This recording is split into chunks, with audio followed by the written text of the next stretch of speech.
जय हिंद। अब हम लोग रियल नंबर का प्रश्नावली 1.2 यानी एक्सरसाइज 1.2 का क्वेश्चन करने जा रहे हैं। ठीक है, यहाँ देखिए, निम्नलिखित संख्याओं को अभाज्य गुणनखंडों के गुणनफल के रूप में व्यक्त कीजिए दिया हुआ है।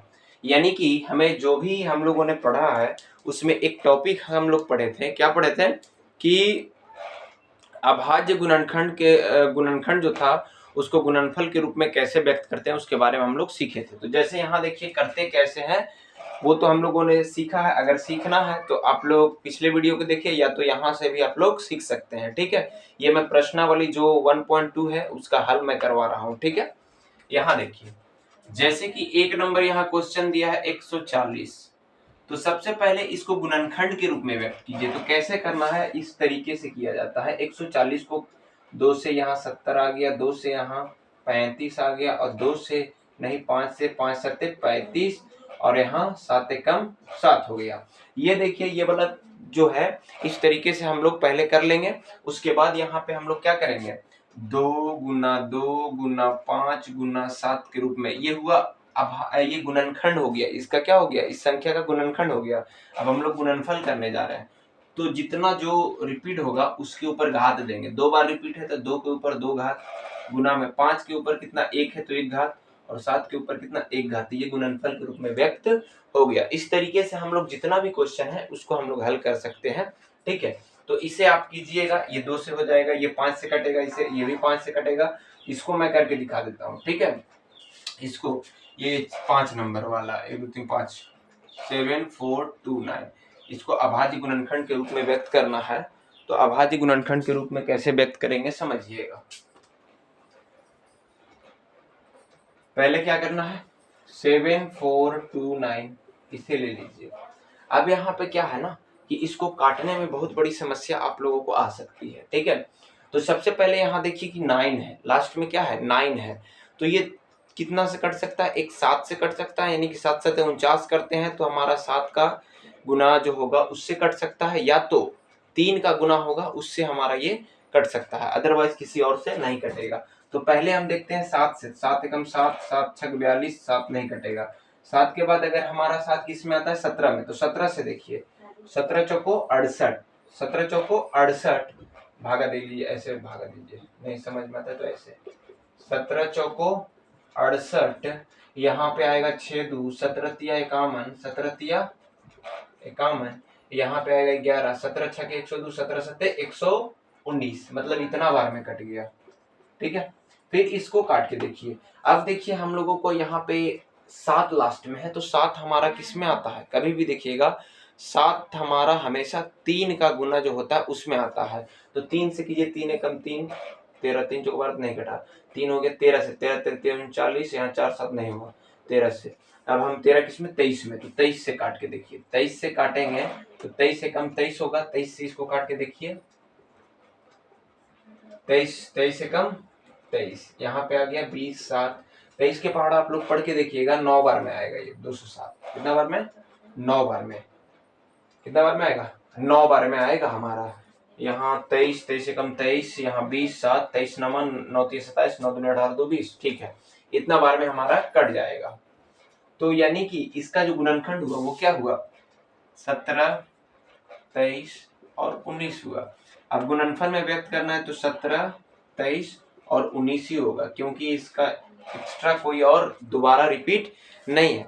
तो इस तरीके से हम लोग गुणनखंड के रूप में जो बदल लेते हैं और फिर गुणनफल में व्यक्त कर देते हैं। ठीक है, तो इस रूप में हम लोग कर लिए। अब अगला क्वेश्चन पे चलते हैं, उस जो भी हम लोग पढ़े हैं टाइप उससे रिलेटेड यहाँ पे प्रश्नावली में दिया गया है, उसे हम लोग हल करते चलेंगे। अब यहाँ देखिए, यहाँ क्वेश्चन क्या है कि अभाज्य गुणनखंड विधि द्वारा निम्नलिखित पूर्णांकों के एचसीएफ और एलसीएम ज्ञात कीजिए। माने ये पूर्णांक जो है इसका एलसीएम और एचसीएफ ज्ञात करने के लिए बोला है, वो भी किस विधि से, अभाज्य गुणनखंड विधि से। तो हम लोग अभाज्य गुणनखंड विधि हम लोग सीख चुके हैं। क्या होता है, पहले हम लोग क्या करेंगे कि 12 का अभाज्य गुणनखंड निकालेंगे। ठीक है, तो 12 का होगा 2 गुना 2 गुना 3। ठीक है, फिर उसके बाद 15 का निकालेंगे, तो 15 का क्या होगा, 15 का हमारा होगा 3 गुना 5, 3 गुना 5, फिर 21 का क्या होगा 3 गुना 7 होगा। ठीक है, तो अभाज्य गुणनखंड विधि से हमारा क्या निकालना है, HCF और LCM। लेकिन हमने एक और तरीका बताया था कि इजी तरीका क्या है, मतलब इसको समझने का। तो अगर हमसे क्या पूछे, अगर HCF पूछे तो हमको देखना है तीनों में कौन चीज कॉमन है, तीनों में कौन चीज कॉमन है। तो देखिए इसमें कॉमन, इसमें 2 है लेकिन इन दोनों में नहीं है। इसमें 3 है, इसमें भी 3 है, इसमें भी 3 है, लेकिन इसमें 5 है, इसमें 5 नहीं, इसमें 7 है, इसमें 5 7 नहीं है। यानी कि हमारा यहाँ HCF क्या होगा, HCF बराबर कितना होगा, HCF बराबर हमारा 3 होगा, इसलिए HCF बराबर 3। अब हमारा LCM निकालना है। तो LCM निकालने का तरीका क्या बताए थे कि सबसे पहले आप लोग इसको साइड में भी कर सकते हैं या यहाँ पे भी कर सकते हैं। इसको आप अभाज्य गुणनखंड कर लिए। अब अभाज्य गुणनफल के रूप में लिखिए। तो 2 का पावर 2 हो गया, गुने 3 का पावर 1 हो गया। यहाँ 3 का पावर 1 हुआ और 5 का पावर 1 हुआ। यहाँ 3 का पावर 1 हुआ और 7 का पावर 1 हुआ। अब क्या करना है, हमें ये करना है कि सबसे पहले देखना क्या होगा कि तीनों में कॉमन जो है उसको ले लीजिए। तीनों में जो कॉमन है उसको पकड़िए पहले, ठीक है। तो तीनों में देखिए कॉमन कौन है, ये 3 है। तो पहले 3 को लीजिए, क्या निकालने के लिए हम लोग, LCM निकालने के लिए, ठीक है। LCM, तीनों में कॉमन कौन है, 3 है, तो पहले 3 ले लिए। अब इसमें भी तीनों में कॉमन का क्या देखना था, तीनों में कॉमन में देखना है कि सबसे बड़ा घात क्या है। अगर तीनों में 3 है, यहाँ मान लीजिए यहाँ भी 3, यहाँ भी 3, यहाँ भी 3, लेकिन इसमें क्या रहता, इसमें 3 का पावर क्या रहता, 2 रहता, तो हम इसे पकड़ते, इन दोनों को क्या कर जाते, भूल जाते। अब यहाँ देखिए कि 3 आ गया, यहाँ पे हमारा 3 आ गया। अब गुना में, अब जो हमारा कॉमन नहीं है उन सभी को लिख दीजिए, 5 गुना 7, ठीक है। तो जैसे यहाँ क्या हुआ कि 4, यहाँ 4 होगा, ये 4 3 12 और 12 5 60, 60 7 6 42, माने इसका हमारा क्या हो जाएगा, 420 हमारा इसका क्या हो जाएगा, हमारा LCM निकलेगा, ठीक है। अब यहाँ पे आता है, इस क्वेश्चन को समझिए, इस क्वेश्चन को हल करते हैं। इसको देखिए, जैसे यहाँ पे दिया हुआ है तो इसको कुछ नहीं करना है आपको, इसको भी अभाज्य गुणनखंड कर लेना है। तो इसका अभाज्य गुणनखंड होगा नहीं, 23 का भी होगा नहीं और 29 का भी होगा नहीं, ठीक है। 29 का भी हमारा अभाज्य गुणनखंड नहीं होने वाला है। तो हमें क्या करना है, हमें यहाँ पे कि इसको हम लोग, ये अभाज्य गुणनखंड हो गया, गुणनफल के रूप में लिख लीजिए अगर है तो, लेकिन कोई यहाँ जरूरी नहीं था। अब हमें क्या करना है, HCF बराबर निकालना था। क्या निकालना था, HCF। तो HCF हमारा जब कोई कटता नहीं है, यहाँ देखिए, यहाँ 1 है गुना में, यहाँ भी 1 है गुना में होगा, यहाँ भी 1, यानी कि 1 1 2 तीनों में कॉमन है, इसलिए HCF यहाँ कितना आएगा, 1 आएगा। लेकिन इसका हमारा LCM निकालना है। क्या निकालना है, LCM। LCM क्या होगा कि इसका कोई भी हमारा यहाँ पे कॉमन या फिर घात नहीं मिल रहा है। कॉमन देखिए इसका कोई मिल रहा है नहीं, तो इन तीनों को हम लोग क्या कर लेंगे, गुना कर लेंगे। अब इसका गुना करके देखिए आप लोग कैसे होगा, 17 तिया 51 का 1, 17 दूनी 34, 34 और 5 39, गुना में 29, गुना में क्या हो जाएगा, 29 हो जाएगा। अब जाके आप इसे गुना कर सकते हैं, सबसे इजी तरीका, हाँ ठीक है, 17 तिया 51, 17 दूनी 34, 39, ठीक। अब 29 एकम 29, 29 का 9 हाथ में 2, 29 नमा कितना होता है, 29 नमा 261, हाँ 261 होता है। तो 29 एकम 29 और 29 नमा 261 में 2 जोड़ेंगे तो 63 के 3 हाथ में 26।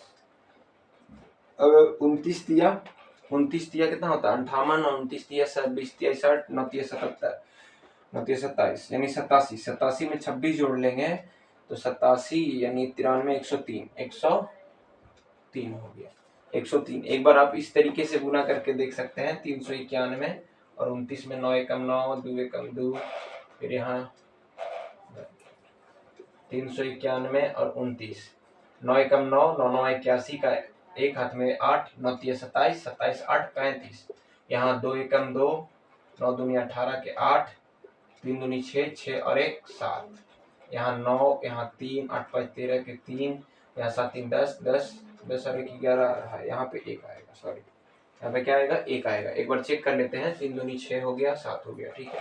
9 एकम 9, 9 9 81, 8 9 तिया 27, 8 35, 2 एकम 2, 9 दूनी 18 का 8, 3 दूनी 6 और 1 7, 9 3 13 के 3 10 1 11, मतलब इतना इसका क्या आ जाएगा, एलसीएम इसका आएगा। ठीक है, तो इसका हमारा एलसीएम ये आया। अब नेक्स्ट वाला क्वेश्चन है जो उसको आप लोग करके देख सकते हैं, इसको करके देख सकते हैं। देखिए कैसे किया जाता है। जैसे यहाँ 8 का हम लोग करेंगे तो 2 गुना 2 गुना 2 आएगा। ठीक है, 9 का करेंगे तो 3 गुना 3 आएगा। 25 का करेंगे तो 5 गुना 5 आ गया। ठीक है, अब इसे आप अभाज्य गुणनफल के रूप में व्यक्त कर लीजिए। तो 2 के पावर क्या हो जाएगा, 3 हो जाएगा। कितना हो जाएगा, 3। 3 के पावर 2 और यहाँ पे 5 का पावर 2। हमें इन तीनों में किसी भी तरह का कॉमन दिख ही नहीं रहा है। ठीक है, हमको कोई भी कॉमन नहीं दिख रहा है। लेकिन यहाँ देखिए हम लोगों को क्या है, एक यहाँ भी आएगा, एक यहाँ भी आएगा और एक यहाँ भी आएगा। तो हमारा कॉमन क्या मिल रहा है, यहाँ एक मिल रहा है। माने इसका HCF जो होगा वो कितना आएगा, HCF 1 आएगा। और LCM जो होगा, LCM हमारा इन तीनों का गुणनफल हो जाएगा, मतलब इसका गुणनफल। तो इसका यही ना होगा, 25 से करके देखिए, 25 8 कितना होता है, 200। 200 में इतना से 9 से गुना करेंगे तो 1800 हमारा LCM आ जाएगा। इस तरीके से आप लोगों को जब भी ऐसा क्वेश्चन मिले तो आप हल कर सकते हैं। ठीक है, और जो भी वीडियो बना है इससे रिलेटेड पार्ट बाय पार्ट आप लोग देखिए, हर चीज कॉन्सेप्ट समझ में आ जाएगा। क्योंकि मैं एक्सरसाइज जो है इसको मैं करवा रहा हूँ। ठीक है, कॉन्सेप्ट जो है और भी क्लियर हो सकता है, पिछला वीडियो आप लोग देख लीजिए। ठीक है, तो इस तरीके से आप लोग एक्सरसाइज मिलाते चलिएगा। जो भी आप लोग प्रैक्टिस कर रहे हैं, मतलब पार्ट जो टाइप्स पढ़ लिए हैं, तो टाइप्स पढ़ने के बाद आप इस क्वेश्चन का जब हल कर रहे हैं तो आप लोगों से अच्छे तरीके से हल हो रहा है या नहीं हो रहा है, वो चीज को आप लोग यहाँ मिलाइए। अगर नहीं होता है तो उसको बार बार वीडियो को देखिए, देखने के बाद कॉन्सेप्ट क्लियर कीजिए और उसके बाद आप लोग इसको फिर से हल कीजिए, आसानी से हल होने लगेगा। ठीक है, फिर हम लोग नेक्स्ट टाइप के ओर चलते हैं, मैंने टाइप क्या, क्वेश्चन की ओर।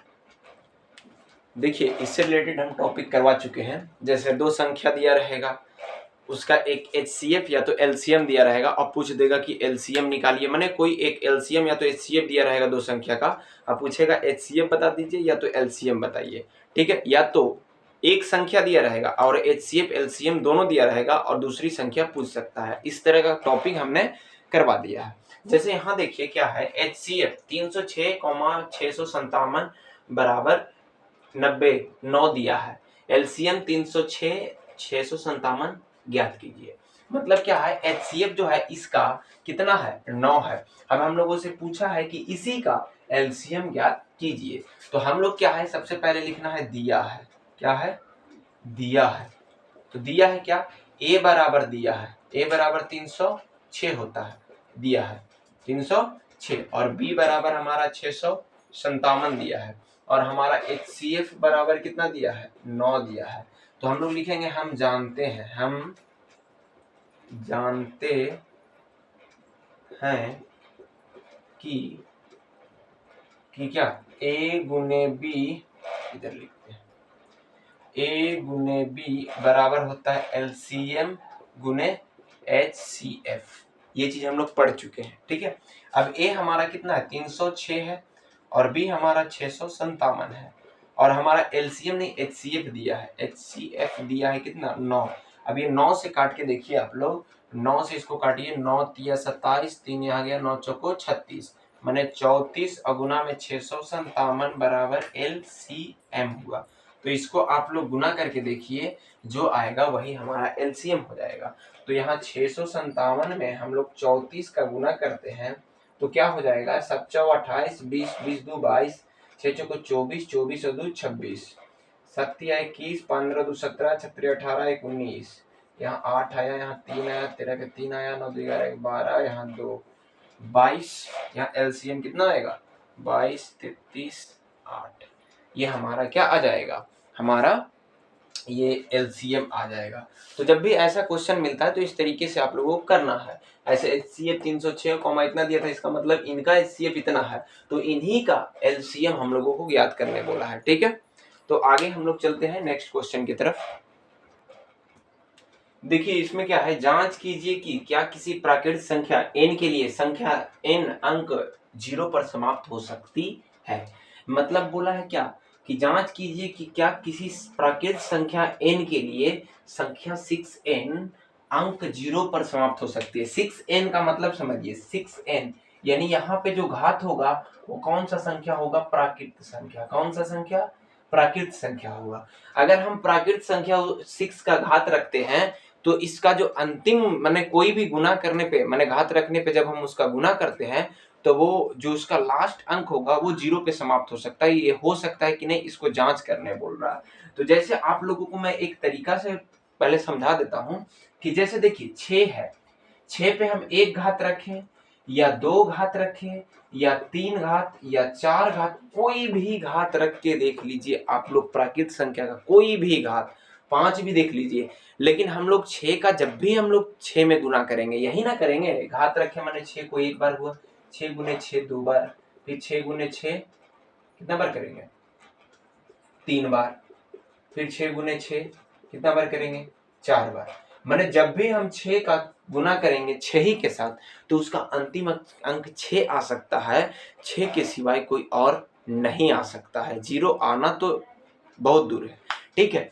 तो हम लोग क्या है यहाँ पे जब भी कर रहे हैं तो हमारा क्या आएगा? कोई भी घात रख लीजिए, प्राकृतिक संख्या कोई भी, 1 रखिए, 2 रखिए, 3 रखिए, 4 रखिए, 1000 ही क्यों ना रख दीजिए, लेकिन हम लोगों का कितना आएगा लास्ट में? 6 आएगा। तो यहाँ पॉसिबल नहीं हो सकता है। तो इसको बनाएंगे कैसे? तो लिखेंगे कैसे? यहाँ माना n बराबर प्राकृतिक संख्या बोला है तो कौन होगा? 1 2 3 4 डॉट डॉट डॉट और यहाँ तक अनंत तक, ठीक है। अब हम लोग क्या करेंगे? जांच करेंगे। जांच क्या करेंगे? हम लोग जांच करेंगे। तो जांच में हम लोग क्या लिखेंगे? जांच यहाँ पे करेंगे तो जब n कितना रखेंगे? 1 रखेंगे तो क्या हो जाएगा? जब n का मान हम लोग क्या रखेंगे? जब n का मान हम लोग 1 रखेंगे तो हमारा क्या है? जब 6n था तो 6 के पावर कितना हो जाएगा? 1, यानी कि 6 हो जाएगा। इसका कितना हो जाएगा? 6 हो जाएगा, ठीक है। यानी इसका आंसर 6 हुआ। और जब हम n बराबर 2 रखेंगे, n का मान, तो 6n का मान कितना? 6 पे पावर 2 यानी कि 6 गुने 6 हो रहा है, ये 6 हुआ और यहाँ 36 हुआ।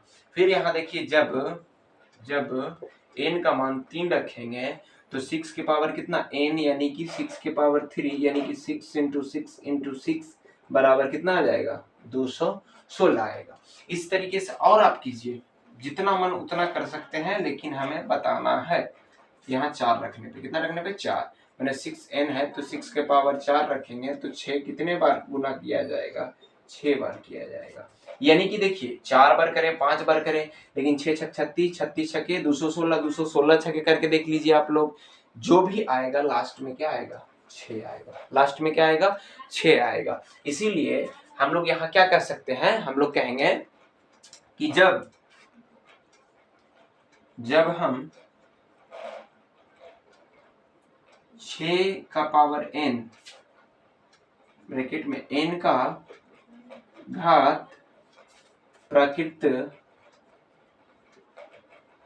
संख्या रखते हैं तो n का घात प्राकृत संख्या रखते हैं 6 का पावर n, कॉमा n का घात प्राकृत संख्या रखते हैं तो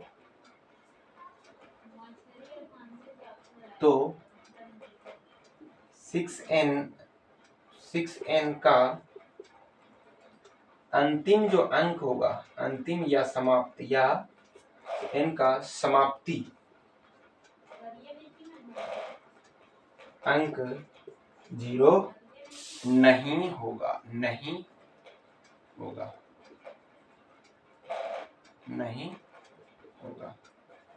अतः ठीक है।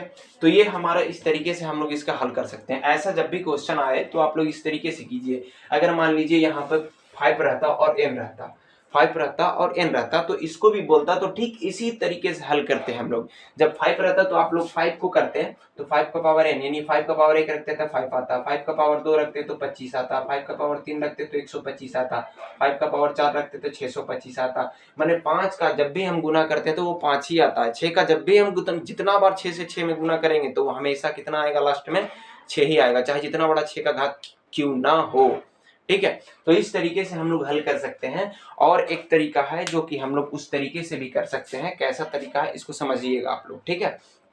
जैसे कि समझने वाला बात यह है कि आप यहाँ पे एक चीज समझिए, हम लोग क्या कह सकते हैं कि जब कोई भी चीज हो, कोई भी, जैसे कि हमारा यहाँ जीरो किसका आएगा, अंतिम अंक जीरो किसका आता है, इसको समझिएगा। अंतिम अंक जीरो उसी का आएगा जिसका गुणनखंड क्या होना चाहिए, 2 और 5 होना चाहिए, 2 और 5 होना चाहिए। अगर उसका गुणनखंड 2 और 5 होगा तो हमारा अंतिम अंक क्या आ सकता है, 0 आ सकता है। ठीक है, तो जैसे इसको बनाना है, हम लोगों को बनाना है तो कैसे करेंगे कि 6n बराबर, हमारा 6n है तो बराबर हम लोग इसको क्या कहेंगे, 2 इंटू में 3 के पावर n, ऐसे कह सकते हैं। तो यहाँ देखिए, यहाँ 2 है लेकिन 5 नहीं है, 2 है लेकिन 5 नहीं है। हम बताएं अभी कि कभी भी हमारा जीरो जब आएगा अंतिम अंक, उसमें गुणनखंड उसका क्या होना चाहिए, इस संख्या का क्या होना चाहिए, 2 और 5 का होना चाहिए, तभी उसका अंतिम अंक जीरो आएगा। उसके ऊपर घात अगर हम रखते हैं प्राकृत संख्या तो, ठीक है। तो इस तरीके से तो हम लोग कहेंगे, इसलिए क्या है कि इसलिए हमारा यहाँ 6n का अभाज्य गुणनखंड का रूप 2 इंटू 5 में नहीं है। क्या है, नहीं है। तो हम लोग गुणनखंड का रूप नहीं है तो हम लोग क्या कहें, चूंकि नहीं है तो कहेंगे इसलिए 6n का पावर इतना का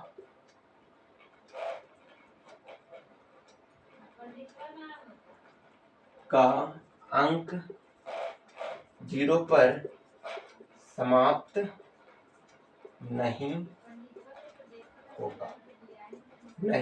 होगा।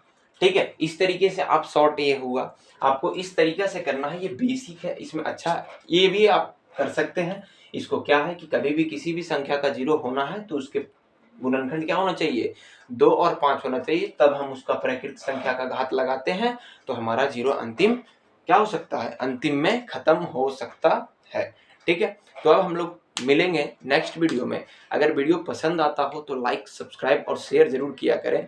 कोई भी किसी भी तरह का डाउट हो, अगर हमारे वीडियो में कंटेंट में किसी भी तरह का दिक्कतें आ रही हो तो आप लोग कमेंट करके हमें बताइए, जिससे मुझे और भी कंटेंट को मतलब बनाने में क्या मिलेगा, उत्साह मिलेगा, और मैं ज़्यादा से ज़्यादा कंटेंट जो है बनाते रहूँगा। उससे क्या होता है, जब आप लोग कमेंट या शेयर करते हैं तो किसी का भी क्या होता है, मनोबल बढ़ता है कि चलो कोई तो मुझे सपोर्ट कर रहा है। तो आप लोगों की सपोर्ट की बहुत ही ज़्यादा ज़रूरत है। अब हम लोग मिलेंगे नेक्स्ट वीडियो में। जय हिंद, जय भारत।